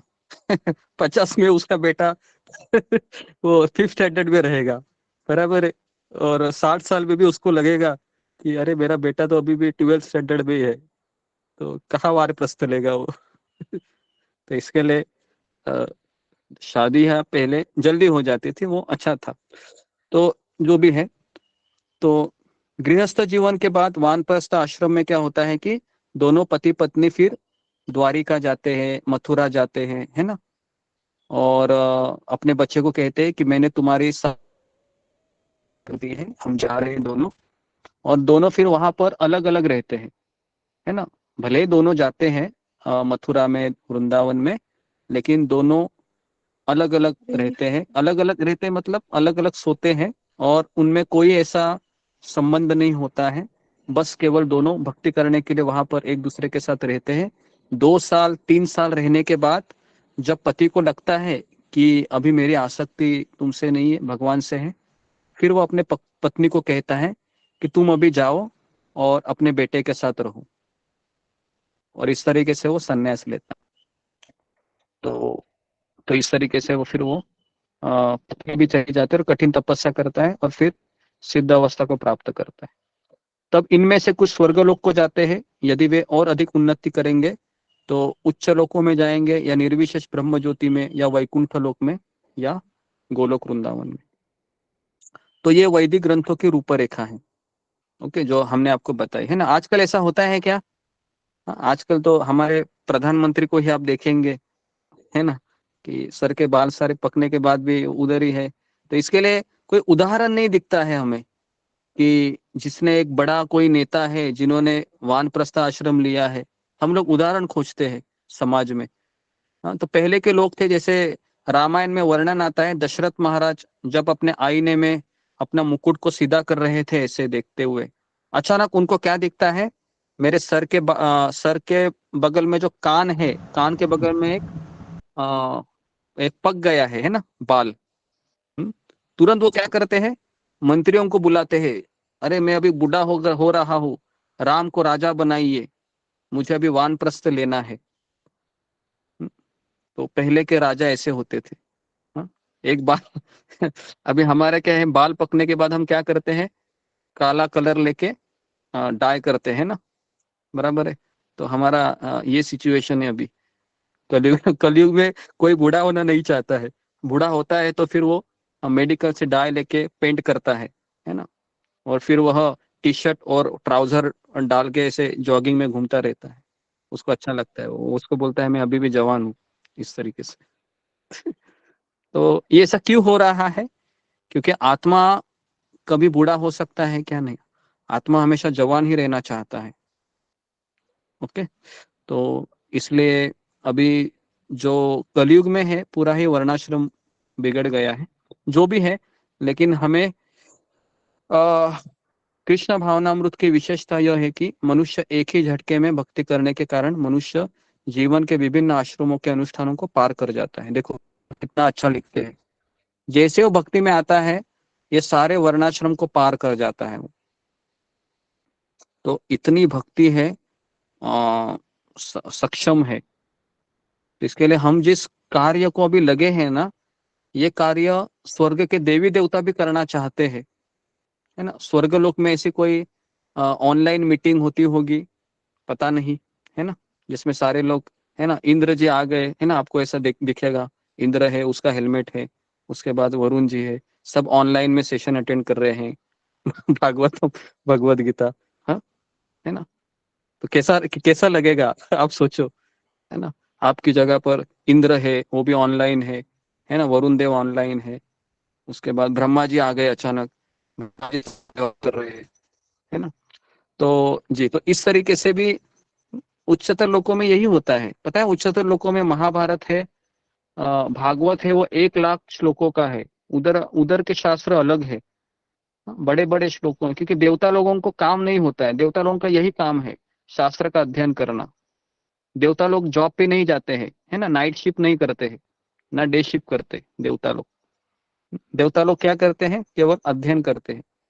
ओके, हम लोग अध्ययन करने बैठेंगे तो क्या करेंगे, नींद आएगी, है ना, ऐसे करके करके ऐसे कभी आंख खुलेगी पता ही नहीं चलेगा, बराबर है। कितने लोगों का ये अनुभव है, जैसे हम गीता लेते हैं, भागवत लेते हैं, 10 मिनट 15 मिनट के बाद ऐसी नींद आती है, पूछो मत। आती है, कितने लोगों का ये अनुभव है, फिंगर को रेस कीजिए, है या नहीं है ना। तो आती है नींद गुरुजी, अगर, आती है। हाँ नींद आती है ना, गीता भागवत लेने के बाद नींद एकदम जबरदस्त आती है जी। ओके, 39-40 लोग हैं जी, धन्यवाद आपका। तो एटलीस्ट आप प्रामाणिक है ना, प्रामाणिक व्यक्ति को भगवान एक्सेप्ट करते हैं जी। तो ओके, तो इस तरीके से 7वें अध्याय में दिए गए कृष्ण के उपदेशों को समझना चाहिए, और विद्वत्ता या मनोधर्म से इन दोनों अध्यायों को समझने का प्रयास नहीं करना चाहिए। ओके, तो यहाँ पर मैं रुक जाता हूँ। अंतिम 4 लाइन में प्रभुपाद लिखते हैं कि भक्त की संगति से भक्ति आती है, और भक्ति के कारण कृष्ण या ईश्वर तथा कृष्ण के कार्यकलापों से सारे भ्रम दूर हो जाते हैं। ओके, तो भक्ति कैसे आती है, भक्त की संगति से, और कोई रास्ता नहीं है। पूरे ब्रह्मांड में घूमिए, भक्ति नहीं मिलती है, भक्ति बहुत रेयर है, सुदुर्लभ कहा जाता है भक्ति में। ठीक है, तो यहाँ पर मैं रुकता हूँ। किसी का कुछ प्रश्न है तो फिंगर को रेस कीजिए जी। और अगर कोई नए भक्त हैं तो आए हैं, तो अगर आपको कुछ कहना है, आप फिंगर को रेस कीजिए या पूछना है।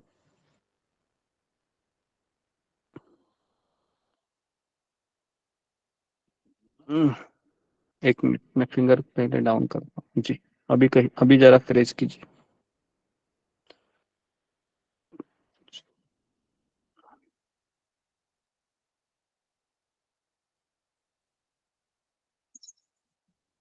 ओके जी,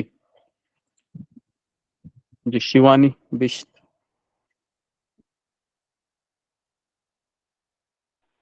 हरे कृष्ण गुरुजी नेटवर्क की प्रॉब्लम की वजह से मेरा हैंड रेज नहीं हुआ था, मतलब डाउन। Okay, next ऋतुपूर्णा।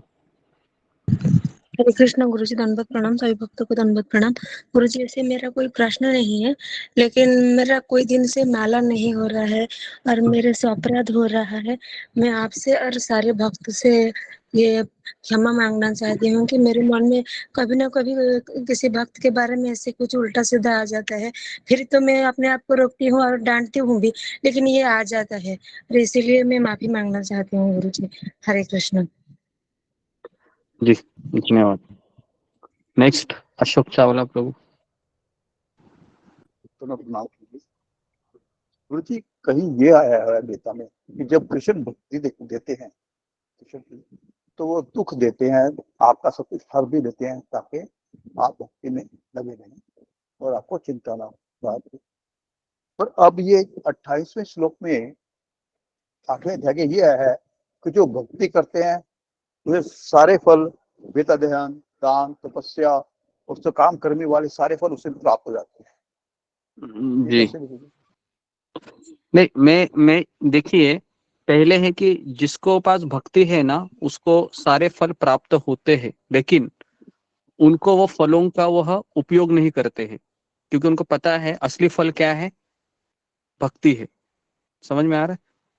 भले उनको फल प्राप्त हो गए हैं, है ना। अगर आपके पास 2000 रुपए का नोट है अशोक प्रभु, है ना, और अगर कोई आपको कहे कि मैं आपको ये 2000 रुपए के बदले 100 रुपया, 500 रुपया या फिर 50 रुपया देना चाहता हूँ, है ना, तो ये वेद अध्ययन है, ये तपस्या है, दान है, कैसे है, 500 रुपया, 100 रुपया, 50 रुपया जैसा है ना। तो आपके पास 2000 रुपये भक्ति है, तो क्या आप इनको लेना पसंद करेंगे? इन फलों को नहीं पसंद करेंगे, है ना। तो समझ में आ रहा है। तो हमारे पास जो है वो टॉप चीज है। ओके, तो इसके लिए इसका कोई हमको कोई मतलब नहीं बनता है ना। सिद्धि मुक्ति, अगर मुक्ति भी हमको मिलना चाहे तो कहा जाता है कि भागवत में कि भक्त मुक्ति को भी स्वीकार नहीं करता है ना। तो इस तरीके से भक्ति कितनी महान है। लेकिन प्रॉब्लम ये है कि हमें भक्ति की महानता इतनी पता नहीं है, तो इसके लिए समस्या ज्यादा होती है। तो इसके लिए हमको रोज रोज सुनना चाहिए। जी नेक्स्ट। जी रेखा बंडाले माता जी। हरे कृष्णा गुरुजी, दंडवत प्रणाम। सभी भक्तों को दंडवत प्रणाम। गुरुजी, वो 28वें श्लोक में आपने बताया था ना आश्रम, तो वो वानप्रस्थ आश्रम और संन्यास आश्रम, इसमें क्या फर्क होता है? वो नहीं समझा। वानप्रस्थ आश्रम में पत्नी उसके साथ रह सकती है, मतलब दोनों एक साथ रह सकते हैं वानप्रस्थ आश्रम। लेकिन संन्यास आश्रम में पत्नी रह सकती है क्या? नहीं रह सकती है ना, पत्नी को जाना पड़ता है। तो बस यही फर्क है। लेकिन कलयुग में है, हमको संन्यास नहीं लेना है, घर में ही रहना है। कलयुग में संन्यास लेंगे जाएंगे तो वापस आएंगे, बराबर कि नहीं। कल ही मैंने बताया था ना कि अगर हम घर से परेशान होकर भी जाएंगे वृंदावन में, है ना, वृंदावन में आंखें बंद हो गई आपकी, है ना, उसके बाद किसका चेहरा आएगा? आपके पति का। अगर पति रहेगा तो पत्नी का आएगा। ऐसे कृष्ण नहीं दिखेंगे। क्या कर रहा होगा बेचारा पता नहीं। चलो जाता हूं मैं या जाती हूँ, क्योंकि हृदय शुद्ध नहीं हुआ है ना। तो हृदय शुद्ध करना ये ज्यादा जरूरी है। इसके लिए घर में रह के अपेक्षा, बिना अपेक्षा के रहना, इसका अभ्यास करना चाहिए। क्योंकि कलह तभी होता है जब अपेक्षाओं का टकराव होता है ना। तो इसके लिए हमें अभ्यास करना बहुत जरूरी है ना। और अभ्यास करने समय काफी बार हम असफल भी होंगे, लेकिन हमको वापस खड़े होके अभ्यास करते रहना है। एक दिन ऐसा आएगा कि हम उसके लिए तैयार रहेंगे कि हमें कोई फर्क नहीं पड़ेगा और हम अनासक्त होकर भगवान की शरण में पूरी तरीके से जाएंगे, है ना। तो यही फर्क संन्यास आश्रम और वानप्रस्थ आश्रम का है ना। धन्यवाद गुरुजी। हरे कृष्ण जी नेक्स्ट किसका नंबर है बताइए। हरे कृष्णा गुरुजी। बोलिए। हरे कृष्णा। गुरुजी दंडवत प्रणाम। गुरुजी, आपने बोला था कि समाज में लोग उदाहरण खोजते हैं, तो जो कुछ आदर्श स्थापित करते हैं। तो आपने जो मुख्यमंत्री का ये उदाहरण, तो हमारे जो उत्तर प्रदेश के मुख्यमंत्री, वो तो ब्रह्मचारी भी है गुरुजी, और उनका तो परिवार भी नहीं है, फिर इतनी सेवा करते हैं, तो उनको कौन सा कैटेगरी में ऐसा मानेंगे उनको? पहला चीज है कि भक्ति मार्ग में है ना, हम क्या करते हैं ये नहीं देखते हैं। भले वो सेवा कर रहा है समाज की, लेकिन क्यों कर रहा है, क्या इंटेंशन है, इससे हमको पता चलता है कि क्या उस व्यक्ति का मनोभाव है। तो हम ऐसा कोई मशीन बनाया है क्या कलयुग में कि जिसको हमको पता चले कि कौन किसके लिए क्या कर रहा है ना। हमको किसी को पता नहीं। अभी यहाँ पर देखो 100 लोग आते हैं, लेकिन क्या 100 के 100 शुद्ध भक्ति के लिए आते हैं क्या? ये भी कहना बहुत मुश्किल है, बराबर है ना। 100 के 100 लोग आ रहे हैं, लेकिन इनमें से कितने लोग होंगे जो सही में कृष्ण से प्रेम करते हैं और इसके लिए यहीं पर आते हैं। तो इसके लिए कोई इसलिए भी आते होंगे क्योंकि कृष्ण की कथा सुनेंगे तो मन को शांति लगेगी। कोई इसके लिए भी आते होंगे कि कृष्ण की कथा सुनेंगे, कृष्ण कहे कि मुझे फल देंगे, है ना, इत्यादि इत्यादि। तो इसके गुरुजी, लिए तो यानी एक ब्रह्मचारी भी जरूरी नहीं है कि शुद्ध भक्त हो सकता है। ब्रह्मचर्य ये ब्रह्मचर्य एक ट्रेनिंग है। ट्रेनिंग मतलब जिस तरह से एजुकेशन बोल सकते हो उसको, ब्रह्मचर्य, गृहस्थ, है ना, वानप्रस्थ, ये वर्णाश्रम की प्रणाली है। कृष्ण कहते हैं मैंने ही इसको बनाया है। लेकिन अगर वो ब्रह्मचर्य का फॉलो करता है लेकिन वो माला ही नहीं उठाता है, तो हम इसको क्या कहेंगे फिर, है ना। तो इसके लिए ब्रह्मचार्य अलग है और भक्त अलग है। ठीक है, ओके नेक्स्ट। धन्यवाद। लेकिन गुरुजी मैं बोलते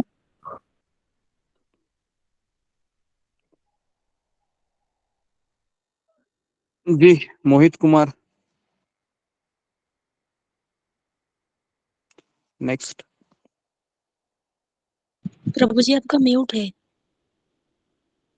हो गया। हरे कृष्णा हरे हरे कृष्णा। कृष्ण गुरु जी, जय भक्तों को हरे कृष्ण दंडवत प्रणाम। गुरु जी मेरे से भी कोई बहुत दिनों से माला नहीं हो पा रहे मैं, तो मैं मुझसे भी अपराध हुआ है गुरु जी आपके प्रति और भक्तजनों के प्रति और आपके परिवार के प्रति भी। गुरु जी मैं आप सर्व से दंडवत माफी चाहता हूँ, कृपया मुझे माफ कर दीजिएगा।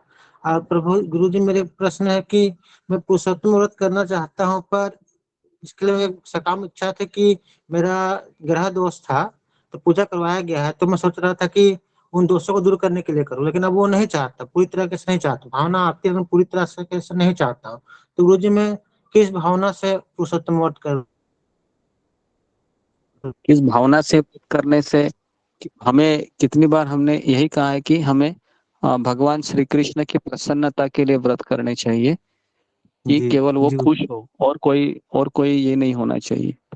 जी गुरु जी, ठीक है। हाँ जी गुरु जी मैं यही चाहता हूँ, लेकिन तो मैंने वो पिछले भावना है जो सकाम भावना है वो कहीं ना कहीं थोड़ा सुसुप्त अवस्था थोड़ा बहुत है, तो वो उससे मैं रहने दूर दीजिए, करना। कोई प्रॉब्लम नहीं है ना, लेकिन हमारा गोल आप इंटैक्ट रखो। समझ में आ ठीक रहा गुरु जी, है, भले वो ठीक गुरु, आते रहे। नेक्स्ट बहुत मोनी बहुत आप कुमारी। गुरु।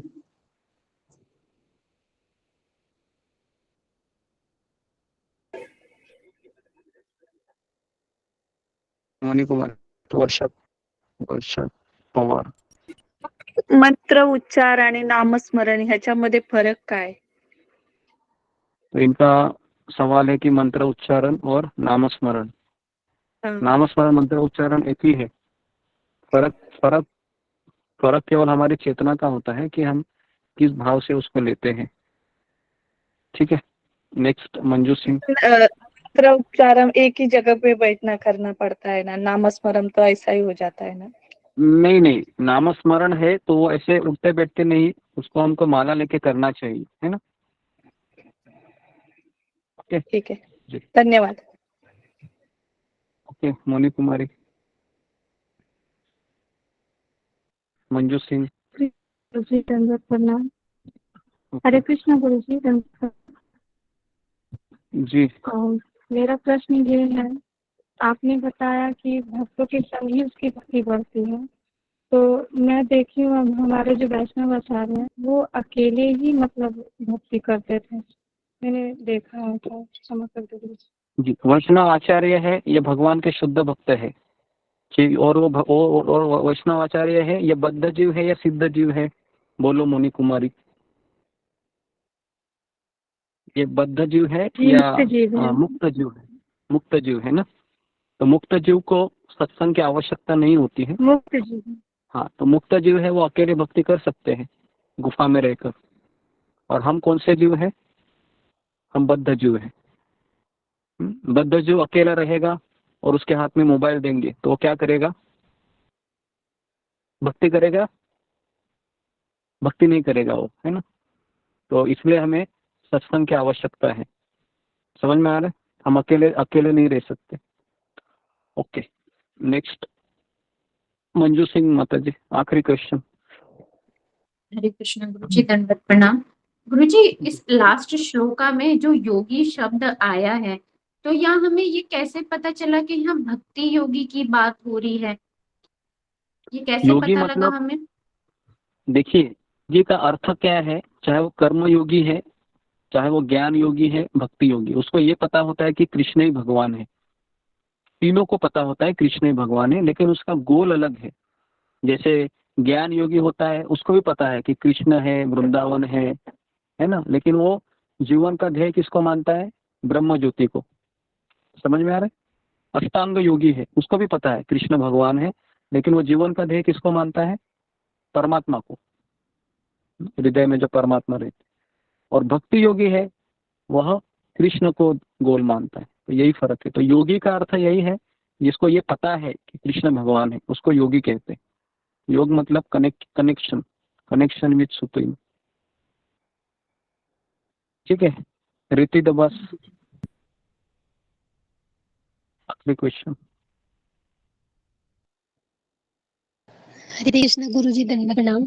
गुरुजी मैं ये पूछ रही थी कि जैसे ना आपने बताया था एक बार कि जिसे बाहर वालों से कथा सुनना ऐसा है जैसे दूध को स्पर्श कर देता है तो उसे विष के समान हो जाता है। तो गुरुजी हमारे यहाँ सत्यनारायण की कथा हो रही है और वो मुझे मजबूरन उसमें बैठना पड़ता है, तो मैं उससे कैसे बचूं? देखिए, मजबूरन बैठना पड़ता है कोई बात नहीं, लेकिन हम खुद होके बैठते हैं तो प्रॉब्लम होता है। क्योंकि जिस भावना से वह कथा बताते हैं, अगर वो भावना शुद्ध नहीं है तो सुनने वाले का कोई इफेक्ट नहीं होता है। आप में से कितने, अभी मैं सबको एक सवाल पूछ रहा हूँ कि आप में से कितने लोगों ने भागवत सप्ताह है उस पे चले गए हैं और आपने प्याज लहसुन छोड़ा है और एक शुद्ध जीवन जीने का संकल्प किया है उन कथा को सुनकर, और आपसे वो हो भी पाया है? ऐसा कितने लोगों का ऐसा हुआ है? बहुत कठिन है। आपको वो कथा है कानों को आनंद देगी। तो इसके लिए जो व्यक्ति कथाकार होता है उसका पहला क्वालिफिकेशन है कि वह एक प्रामाणिक गुरु शिष्य परंपरा से दीक्षित भक्त होना चाहिए, और दूसरा है कि उसने भी अपने व्यक्तिगत जीवन में उसी अभ्यास को स्वीकार करना चाहिए। वो भी रोज सुबह 4 बजे उठना चाहिए। ऐसा नहीं कि वो दुनिया को कहे कि आप 4 बजे उठिए जपा कीजिए और खुद सो रहा है। तो इसलिए हम जिसके मुख से सुन रहे हैं वह व्यक्ति भी उतना ही पवित्र, उतना ही शुद्ध होना अनिवार्य है। तो इस केस में क्या कर सकती हो? इस केस में 2 चीजें हैं कि भगवान का नाम का जप कर सकती हो उस समय पे बैठकर, है ना, या फिर बीच बीच में उठकर कहीं जाना आना, ऐसा कर सकते। ठीक है, जो भी है। ओके, तो मैं यहाँ पर रुकता हूँ। ओके, आप सबका बहुत बहुत धन्यवाद। हरे कृष्णा कृष्ण कृष्ण हरे हरे राम।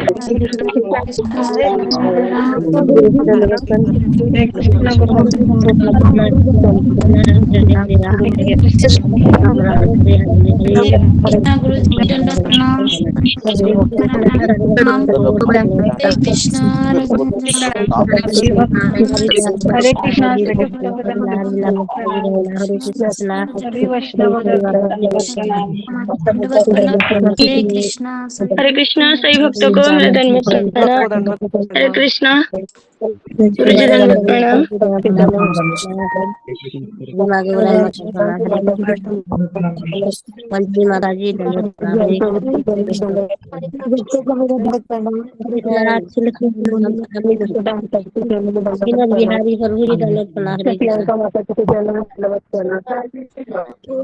बिहारी प्रियंका माता जी हरे कृष्ण।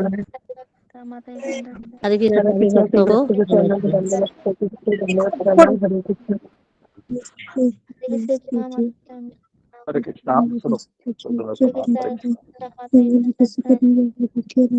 हरे कृष्णा अशोक चौला प्रभु जी दंडवत प्रणाम। हरे कृष्ण।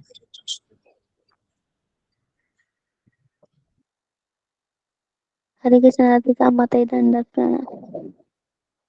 हरे कृष्णा पूजा माता दंडवत प्रणाम। कृष्णा पूजा माता जी हरे कृष्ण।